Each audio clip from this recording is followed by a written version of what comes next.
Dr. Kim Woo rubbed his tired eyes and looked at the screen again. The numbers did not make sense. For 3 days, he had been tracking what he thought was a group of asteroids moving toward the inner solar system. But asteroids did not move like this. "Park Jin, come look at this," he called to his young assistant. The monitoring station around Neptune was quiet at this hour. Only a few people worked the night shift, watching for threats from deep space. Park Jin walked over carrying his coffee cup. He was only 29, but already one of the best quantum communication experts in the solar system. His hands shook slightly as he set down the cup. He had been nervous about everything lately. "What do you see?" Kim Woo asked, pointing at the display. Park Jin studied the data. His face went pale. "These objects are not asteroids. They are too big, and they are moving in perfect formation." Kim Woo nodded grimly. He had hoped he was wrong. "Each object is about the size of a city block. I count over 50,000 of them." 50,000? Park Jin's voice cracked. "That cannot be right. I checked the numbers 5 times. They are real." Kim Woo switched the display to show a wider view. "Look at how they move. No natural objects would stay in such perfect lines." The two men stared at the screen. Thousands of dots moved across the display like a massive swarm. They kept perfect spacing between each other. Their speed was steady and purposeful. Commander. Lee Sun entered the observation room.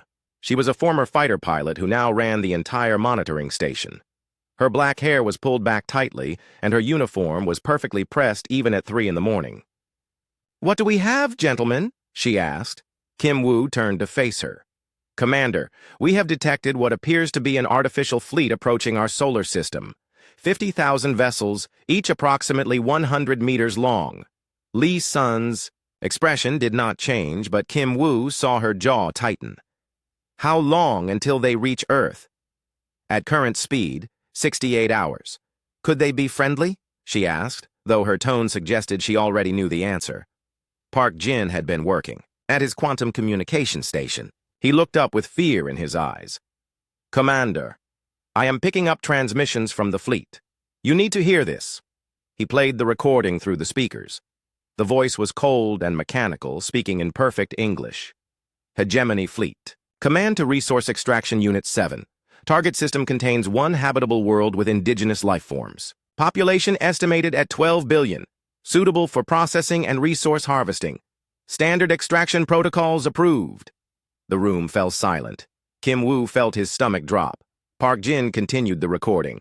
Another voice responded, "Acknowledged, Fleet Command. Estimated extraction time, 4 standard cycles. Disposition of indigenous life forms, standard processing for biological resources." Commander Lee Sun's face remained calm, but her fists clenched. "Are there more transmissions?" "Yes, Commander.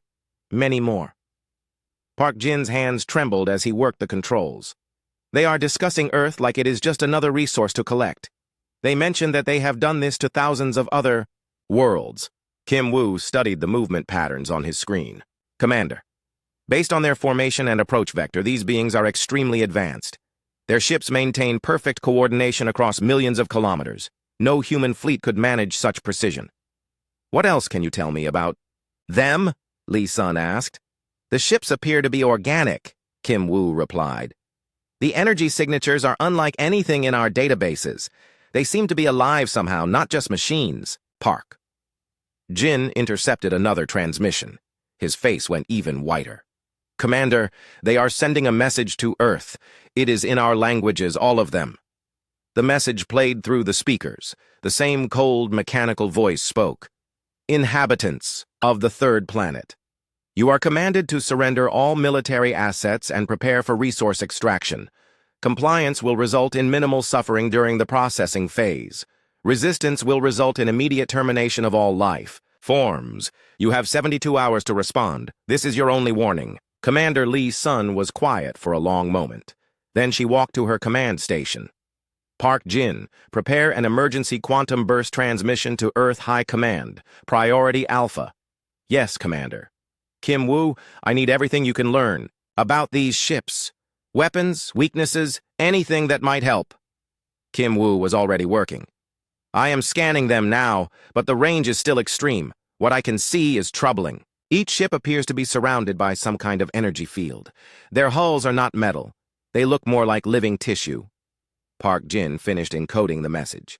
Commander, the transmission is ready, but it will take 8 hours to reach. Earth, send it now. Lee Sun looked out the observation window at the distant stars. Somewhere out there, an alien fleet was coming to destroy everything she had ever known. Earth's combined space fleet was barely 200 ships. These aliens had 50,000. Commander, Kim Woo said quietly, I have been monitoring space for 20 years. I have never seen anything like this. These beings have technology far beyond ours. How far beyond? She asked.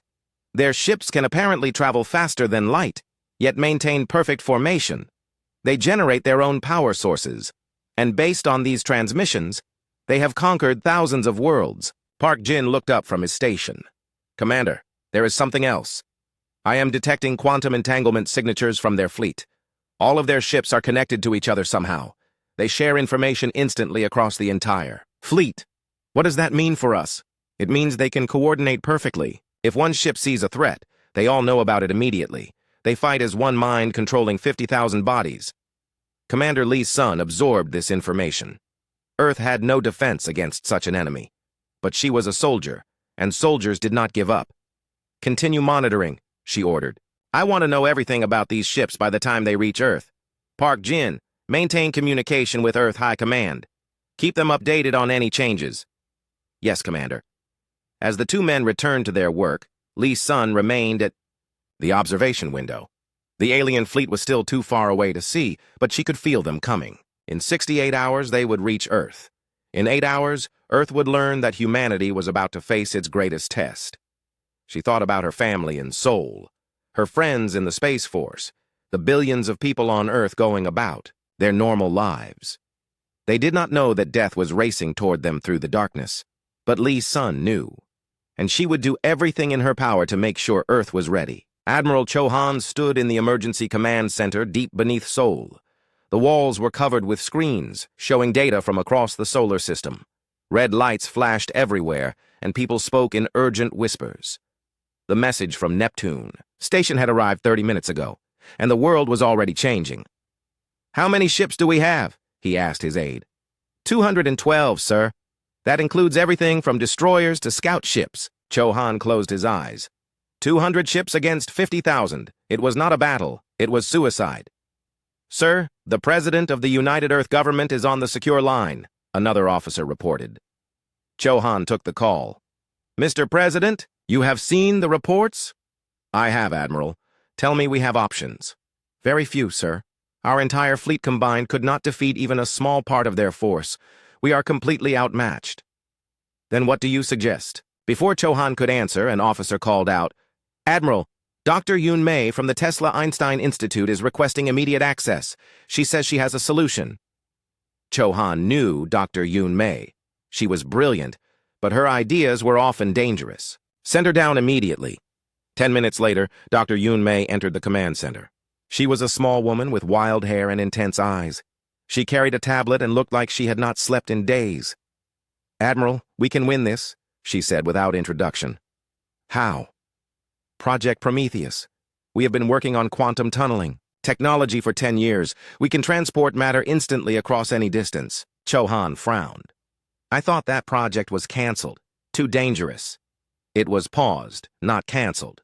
The technology works, but we never tested it on a large scale because the energy requirements are enormous, and there are risks. What kind of risks? Dr. Yoon Mei set down her tablet and pulled up a holographic display. Quantum tunneling creates small tears in space-time. A few small objects cause no problems. But if we use it on the scale needed to fight this alien fleet, we could damage the fabric of space around Earth. Could damage how badly? In the worst case, we could make Earth uninhabitable. But Admiral, if we do nothing, Earth will definitely become uninhabitable. These aliens plan to harvest our entire planet. Cho Han studied the display. It showed complex equations and energy calculations. Explain how this would work. We build quantum tunneling arrays on Earth and the Moon. We create fusion bombs and transport them directly inside the alien ships. They would never see the attack. coming because the bombs would simply appear inside their hulls. How many bombs would we need? That depends on how effective each one is. If their ships are as tough as our estimates suggest, we might need thousands of bombs, maybe tens of thousands. An aide approached Chohan. Sir, Captain Kang Bo is requesting permission to speak with you. Send him in. Captain Kang Bo entered the room. He commanded Earth's most advanced warship, the Sejong. He was young for a captain, only 35, but he had proven himself in combat against pirates and raiders. Admiral, I heard about Dr. Yun Mei's plan. My ship and crew volunteer to go. Go where? Chohan asked. Someone has to get close to the alien fleet to target the quantum tunneling system. The bombs need exact coordinates to appear in the right places. My ship has the best sensors and the fastest computers. Dr. Yun Mei nodded. He is right. The quantum tunneling system needs precise target locations. We cannot just guess where to send the bombs. That would be a suicide mission, Chohan said. Maybe not, Captain Kang Bo replied. The Sejong is fast and has good shields. If we can stay alive long enough to target their ships, the quantum attack might work. How long would you need? Dr. Yun Mei, how long to get targeting data on their fleet? She thought for a moment. If we can get within scanning range, maybe 20 minutes to map their ships and establish quantum locks. 20 minutes in combat with 50,000 alien ships, Chohan said quietly. Admiral, we have to try, Captain Kang Bo said. If we do nothing, everyone on Earth dies anyway. Chohan looked around the command center. Everyone was watching him. The weight of 12 billion lives rested on his decision. Dr. Yun Mei, how long to build the quantum tunneling arrays? If we use every factory and construction team on Earth, 48 hours. But we will need enormous amounts of power. We would have to shut down everything else and channel all of Earth's energy into the quantum system. All of it? Yes. Every fusion reactor, every solar collector, every power source we have. And even then, we can probably only use the system once. After that, the arrays will be destroyed from the energy overload. So if this fails, we have no second chance. That is correct, Admiral. Chohan walked to the main display showing Earth. Cities glowed like jewels across the night side of the planet. Billions of people lived their lives not knowing that aliens were coming to harvest them. He made his decision. Dr. Yun Mei, you have approval for Project Prometheus. Use every resource you need. Captain Kang Bo, prepare your ship and crew. You will escort the doctor to the Neptune monitoring station and then intercept the alien fleet. Yes, sir, they both replied. I want every person on Earth moved to underground shelters within 24 hours. If this plan fails, some people might survive in the deep bunkers. His aide began giving orders immediately. Dr. Yun Mei was already working on her tablet. Admiral, I need to contact every quantum research facility on Earth and the Moon. We will need their equipment and their people. You have whatever you need. As Dr. Yun Mei and Captain Kang Bo left to begin their preparations, Chohan remained in the command center. Through the quantum communication system, reports came in from around the world. Governments were announcing the alien threat. Panic was starting in some cities, but most people were moving to shelters in an orderly way. He thought about the plan. It was desperate and dangerous. They would bet everything on technology that had never been fully tested. If it failed, humanity would be extinct within days. But Dr. Yun Mei was right. Doing nothing meant certain death. At least this plan gave them a chance. Sir, his aide said, the construction teams are mobilizing. Dr. Yun Mei estimates the quantum arrays will be ready in 46 hours. And the alien fleet? Still 60 hours away, sir. Chohan nodded. They would have just enough time.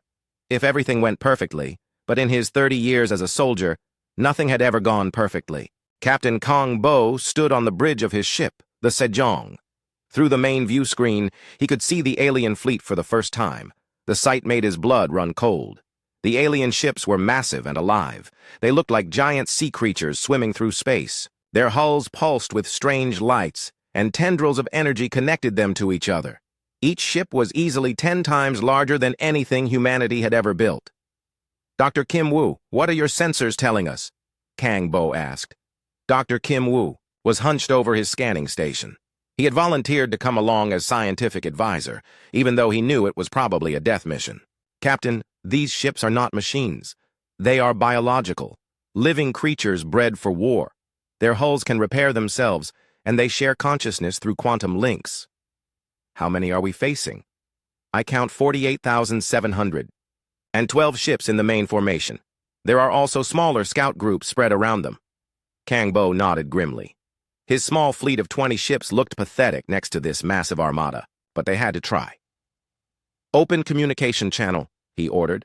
"Channel open, sir." The main screen flickered, and suddenly they were looking at an alien being. It was tall and thin, with gray skin and large black eyes. It wore what looked like organic armor that moved and breathed. "I am Sub-Commander Overlord Vex of the Hegemony Fleet," the alien said. Its voice was cold and emotionless. "You are the representatives of the indigenous life forms? I am Captain Kang Bo of the Earth Defense Force. I demand that you leave our solar system immediately." The alien made a sound that might have been laughter. "Demand! You bring 20 primitive vessels against our fleet of 50,000. This is amusing." "We are not afraid of you. You should be. We have conquered 10,000 worlds. Your species is nothing special. We will harvest your resources and process your population just like all the others," Dr. Kim Woo whispered urgently to Captain Kang Bo. "Captain, I am getting readings on their quantum entanglement network. All the ships are connected through quantum links. They share information instantly." Kang Bo kept his expression calm. "Sub-Commander, surely beings as advanced as yourselves can find resources elsewhere. Earth is just one small planet. Your planet contains rare elements and 12 billion units of biological material. The processing will be efficient. You have wasted enough of our time." The communication cut off. Immediately, the alien ships began moving into attack formation. "All ships prepare for battle," Kang Bo ordered. "Remember, our job is not to win. Our job is to survive long enough to target their ships for the quantum attack." "Captain," his weapons officer called out, "the aliens are charging weapons." Evasive maneuvers. All ships scatter and begin scanning runs. The battle began with a flash of green light. The alien weapons fired beams of pure energy that cut through space like knives. The first human ship to be hit simply disappeared in a ball of fire. "Shields are holding," his engineer reported. But barely. The Sejong twisted and spun through space, dodging the alien weapons. Around them, other human ships were not so lucky. Captain Kang Bo watched 3 more ships explode in the first minute of battle. "Dr. Kim Woo, how are the targeting scans coming?" "I am getting data, but it is slow. These alien ships have incredible shielding. I need to get closer to penetrate their defenses." "How much closer? At least 10 kilometers?" 10 kilometers? Kang Bo's pilot turned around in shock. "Sir, at that range their point defense systems will destroy us instantly." "Then we will have to be very fast," Kang Bo replied. "All power to engines. Take us in." The Sejong accelerated toward the alien fleet. Enemy fire erupted all around them. Their shields flashed and sparked as energy beams struck them again and again. "Shields at 60%, the engineer called out. 50%, 30%. They were almost close enough. Dr. Kim Woo was frantically working at his station, trying to penetrate the alien ship defenses with his scanners. "I am getting something," he shouted over the noise of battle. "Their quantum entanglement network. There is something strange about it." "What do you mean?" "All 50,000 ships are connected through quantum links, but the connection is not just for communication, it is for control. They all share the same consciousness." Captain Kang Bo dodged another energy blast. "So what does that mean for us?" "It means they have a weakness. If we could disrupt their quantum network, we might be able to confuse them." "Shields at 20%. How do we disrupt it?" Dr. Kim Woo's eyes went wide. "Captain, I have an idea, but it is very dangerous." "More dangerous than what we are already doing?" "Yes, much more dangerous." Around them, the battle was going badly. Of the 20 human ships that had started the fight, only 8 were still active. The others were floating debris or expanding clouds of gas. "What is your idea?" Kang Bo asked. "Instead of targeting individual alien ships with the quantum bombs, we target their quantum entanglement network itself. If we could create a cascade effect through their shared consciousness, we might be able to damage the entire fleet at once." "Would that work?" "I do not know. But I am detecting quantum resonance, patterns that suggest it might be possible." All their ships vibrate at the same quantum frequency. If we could match that frequency with a quantum tunnel explosion, the whole network might collapse, or it might create a chain reaction that destroys every connected ship. Captain Kang. Bo looked at his tactical display. More human ships were dying every minute. They were almost out of time. How many ships could we target this way? All of them. But Captain, if this fails, the quantum explosion could tear apart local space-time. It might destroy our solar system. And if we do nothing, the aliens destroy Earth anyway. Yes. Kang. Bo made his decision. Begin targeting their quantum network. Prepare to transmit the data to Earth. Sir, our shields are failing. Keep us alive for 2 more minutes. Dr. Kim Woo worked desperately at his controls. Energy blasts exploded all around the Sejong. The ship shook and sparked as systems overloaded. I have the quantum frequency pattern, he called out. Transmitting to Earth now. Message sent. Captain. At that moment, a massive energy beam struck the Sejong directly. The ship's hull cracked, and atmosphere began venting into space. All. Hands, abandon ship, Kang Bo ordered. But it was too late. Another blast hit them, and Captain Kang Bo felt the ship breaking apart around him. His last thought was that he hoped Dr. Kim Woo's data would reach Earth in time. Dr. Yoon Mei stood in the main control room of Earth's primary quantum facility. The walls were covered with screens showing energy readings from around the planet. Every fusion reactor on Earth was connected to this room through massive power, cables that ran deep underground. Data package received from Captain Kang Bo, her assistant called out. Dr. Kim Woo's quantum frequency analysis is complete. Yoon Mei felt her heart sink. She had watched the space battle through long-range sensors. Captain Kang Bo and his brave crew were gone, but their sacrifice had given Earth the information it needed. Show me the quantum patterns, she ordered. The main screen filled with complex waveforms and frequency data. Yoon Mei studied the information carefully. What she saw made her gasp. This is incredible, she whispered. All 50,000 alien ships share the exact same quantum frequency. They are like one giant organism with 50,000 bodies. Admiral Cho Han's voice came through the communication system from Seoul. Dr. Yoon Mei, what does this mean for our attack? Admiral, instead of targeting individual ships, we can target their entire quantum network at once, but this will require far more energy than we planned. How much more? Yoon Mei ran quick calculations on her computer. The numbers that appeared made her stomach turn. We will need to channel the complete power output of every energy source on Earth and the Moon, simultaneously. That includes every fusion reactor, every solar panel, every power generator we have. What happens if we do that? If it works, we could destroy their entire fleet in one attack. The quantum cascade would spread through their shared consciousness, faster than they could react. And if it fails? Yoon Mei was quiet for a moment. If it fails, we will have used up all of Earth's power reserves. The planet will be defenseless and without energy for months. Is there another risk? Yes. The quantum explosion will be thousands of times larger than anything we have ever attempted. It could damage the structure of space-time around Earth. In the worst case, it might make our solar system uninhabitable. Admiral Cho Han was silent on the communication link. Finally, he spoke. Doctor, in your professional opinion, what are our chances of success? I honestly do not know, Admiral. We are attempting something that has never been done before. The mathematics suggest it should work, but there are so many unknown factors. Give me your best estimate. Yoon Mei looked at her calculations again.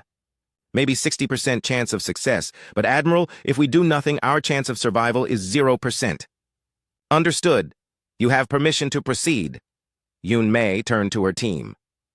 Begin final preparations for quantum cascade targeting. I want every power grid on Earth ready to transfer energy to the quantum tunneling arrays. Her assistant was monitoring communications from around the world. Dr. Yoon Mei, the lunar facility reports ready. The Australian array reports ready. The European facility reports ready. What about the fusion bombs? All 10,000 fusion charges are loaded into the quantum chambers and ready for transport. Yoon Mei nodded. 10,000 nuclear weapons would materialize inside the alien quantum network simultaneously. If her calculations were correct, the explosions would create a cascade reaction that would destroy every connected alien ship. If she was wrong, Earth would be defenseless. Dr. Yun Mei, another technician called out. We are receiving a transmission from the alien fleet. They want to speak with Earth's leaders. Put it through. The main screen changed to show Subcommander Overlord Vex. The alien looked angry. Behind him, Yun Mei could see the bridge of his ship, which pulsed with organic lights. Inhabitants of Earth, the alien said. Your pathetic fleet has been destroyed. You now have 12 hours to surrender unconditionally, or we will begin harvesting your planet immediately. Admiral Chohan's voice came through the speakers. This is Admiral Chohan of Earth Defense Command. We reject your ultimatum. You reject? Vex seemed surprised. Your entire military force consisted of 200 primitive ships. We have 50,000 vessels, each more powerful than your best warship. What could you possibly do to resist? Us? We are humans, Admiral Chohan replied simply. We do not surrender. Vex made that sound like cold laughter again. Then you will die like all the other species that resisted us. Your planet will be stripped bare, and your people will be processed into biological resources. The communication ended. Yun Mei looked at her control board. Every indicator was green. Earth's entire energy grid was ready to channel power into the quantum arrays. Around the world, 10 billion people waited in underground bunkers, not knowing if they would still be alive in an hour. Dr. Yun Mei, her assistant said quietly. Are you sure about this? She looked at the young man. He was barely 25 years old. If her plan failed, he would never see 26. No, she said honestly. I am not sure, but Captain Kang Bo and his crew died to get us this information. We have to try. All stations report ready, another technician announced. Yun Mei took a deep breath. Begin power transfer sequence. Around the world, massive amounts of energy began flowing toward the quantum facilities. In Australia, Europe, North America, and on the moon, the quantum tunneling arrays hummed to life. The sound was like a deep musical note that seemed to vibrate through the ground itself. Power at 50%, someone called out. Quantum fields stabilizing. Targeting locks established on alien quantum network. Power at 75%. Yun Mei watched her screens carefully. The energy levels were approaching dangerous levels. If something went wrong now, the explosion could destroy half of Earth. Power at 90%. Quantum tunnels forming. Power at maximum. All systems ready. Yun Mei looked at the final, firing control.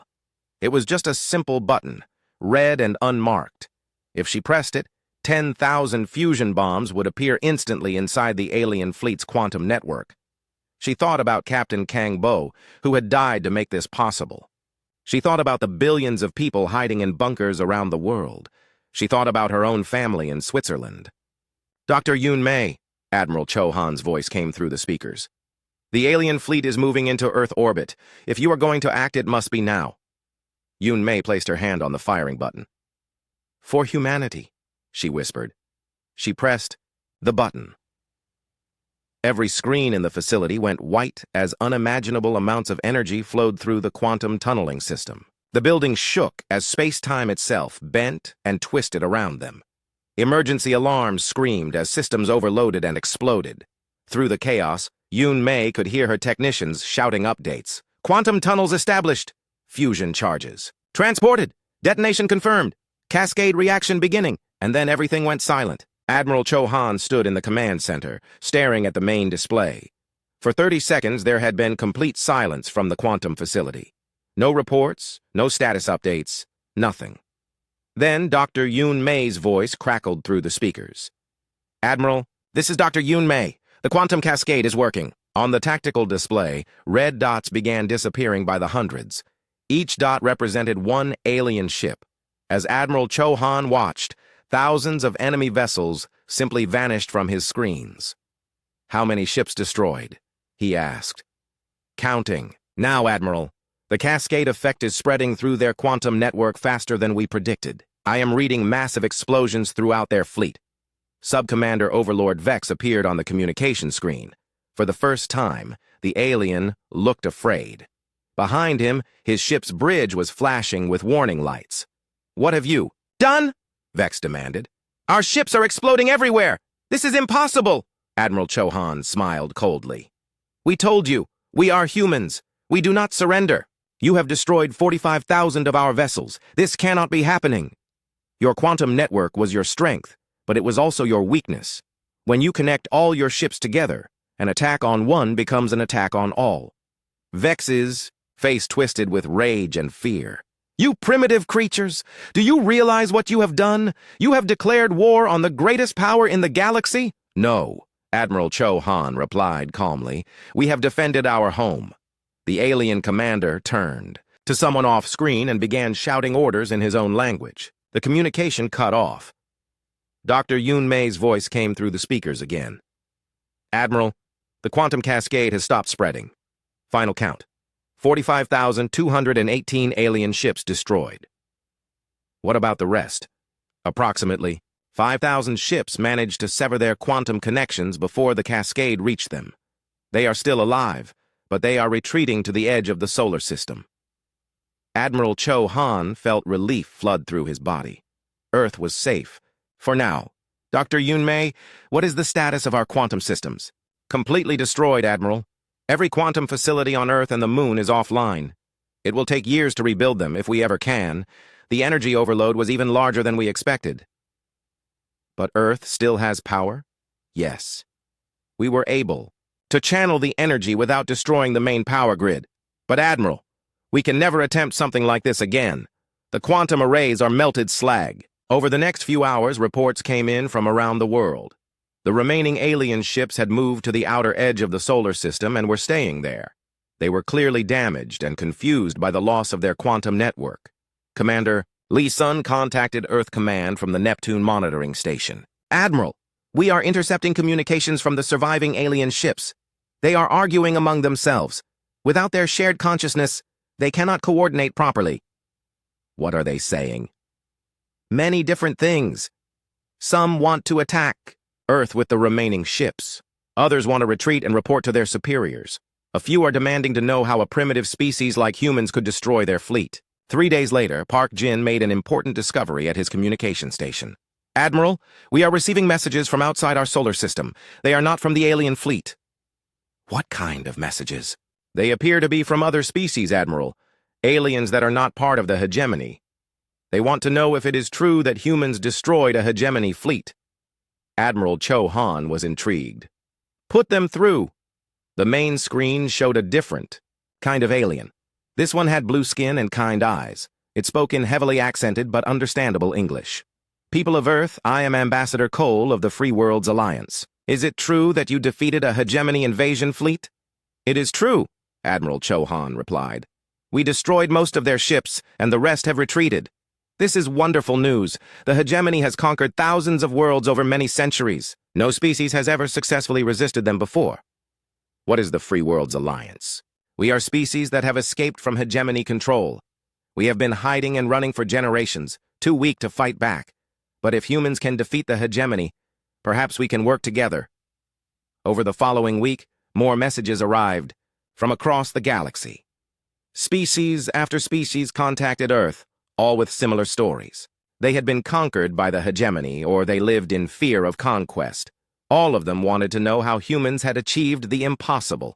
Dr. Yun Mei worked around the clock to analyze the alien communications.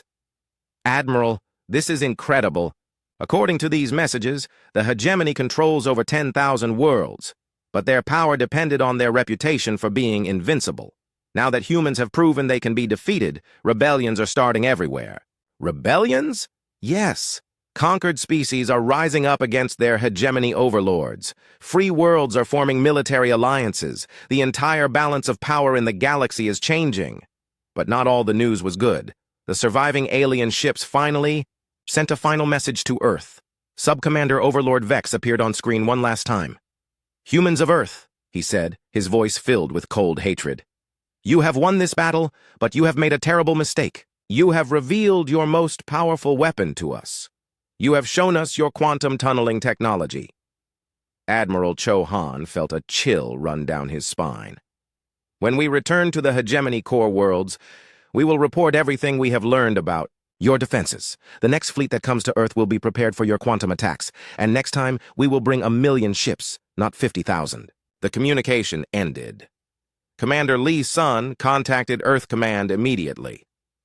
Admiral, the alien ships are leaving the solar system. They are heading toward deep space at maximum speed. Admiral Cho Han looked around the command center. His officers were quiet, processing what they had heard. Dr. Yun Mei spoke first. Admiral, the alien commander is probably right. If they return with a larger fleet that knows about our quantum weapons, we will not be able to surprise them again. How long before they could return? Based on their technology, probably several years. Maybe a decade if we are lucky. Admiral. Cho Han nodded grimly. Then we have work to do. Dr. Yun Mei, begin designing new defensive systems. Commander Lee Sun, I want our deep space monitoring networks expanded. We need early warning of any future attacks. But as he gave orders to prepare for the next war, Admiral Cho Han felt a strange sense of hope. Earth was no longer alone in the galaxy. Across thousands of worlds, other species were fighting for their freedom, inspired by humanity's victory. The hegemony might return with a larger fleet, but they would not face just Earth. They would face an alliance of free worlds, led by the species that had proven the impossible was possible. Humans had not just saved Earth. They had sparked a galactic revolution.